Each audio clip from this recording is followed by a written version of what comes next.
Hello বন্ধুরা, welcome to Joyita makeover চ্যানেলে। আজকে আমি তোমাদের সাথে শেয়ার করবো আমি কী করে আমার মেকআপ ব্রাশগুলোকে ক্লিন করি। এখানে আমার অল টাইপস অফ ব্র্যান্ডেরই মেকআপ ব্রাশ রয়েছে।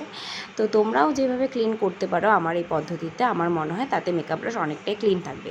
তো ক্লিন করার জন্য যে ইনগ্রিডিয়েন্টসগুলো আমার দরকার, তাহলে একটি যে কোনো ব্র্যান্ডের vinegar, baby shampoo, normal water, হালকা গরম জল, দুটো গ্লাস নিয়ে নিব। তার মধ্যে একটু গরম জল দেবো, একটু রুম টেম্পারেচারের জল দিয়ে দিব, তার মধ্যে এক ঢাকনি করে ভিনিগার দিয়ে দিব, এরপর একটুখানি বেবি শ্যাম্পু দিয়ে দেবো, দিয়ে সেটাকে ভালো করে মিক্সড আপ করে নেব। এরপর all types of brush, face এবং আই ব্রাশগুলোকে এক এক করে ডিপ করে দেবো জলের মধ্যে ডিপ করে দেওয়ার পর 20 থেকে 25 মিনিটসের জন্য আমি ছেড়ে দেবো, কারণ ব্রাশে যে প্রোডাক্টগুলো লেগে আছে যেটি ভালো করে যেন জলের মধ্যে সোক করে যায়।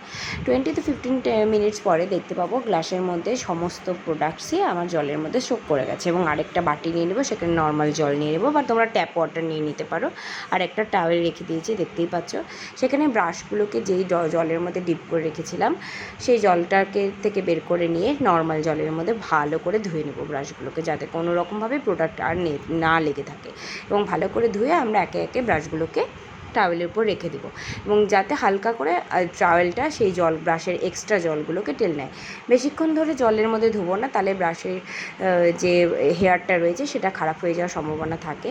তো তোমরা হালকা করে ভালো মতো ধুয়ে নাও, এবং একে একে আমি সমস্ত ব্রাশগুলোকে ধুয়ে নিয়ে হালকা টাওয়েলের উপর সেগুলোকে টাওয়েল ড্রাই করার জন্য হালকা করে পরিষ্কার করে নেব।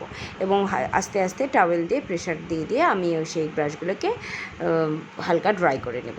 এবং হালকা ড্রাই করার পরে নর্মাল যে কোনো ব্র্যান্ডের একটা তোমরা হেয়ার ড্রায়ার নিয়ে নিতে পারো, যাতে ব্রাশের যে এক্সট্রা জলগুলো থাকে সেগুলো বেরিয়ে যায়।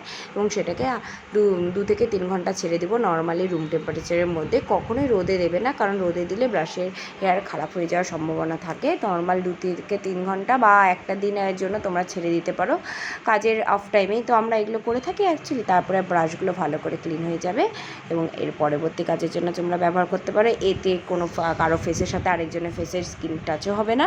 তোমাদের যদি আমার ভিডিওটি ভালো লাগে তো লাইক অ্যান্ড কমেন্ট অবশ্যই করে। টাটা।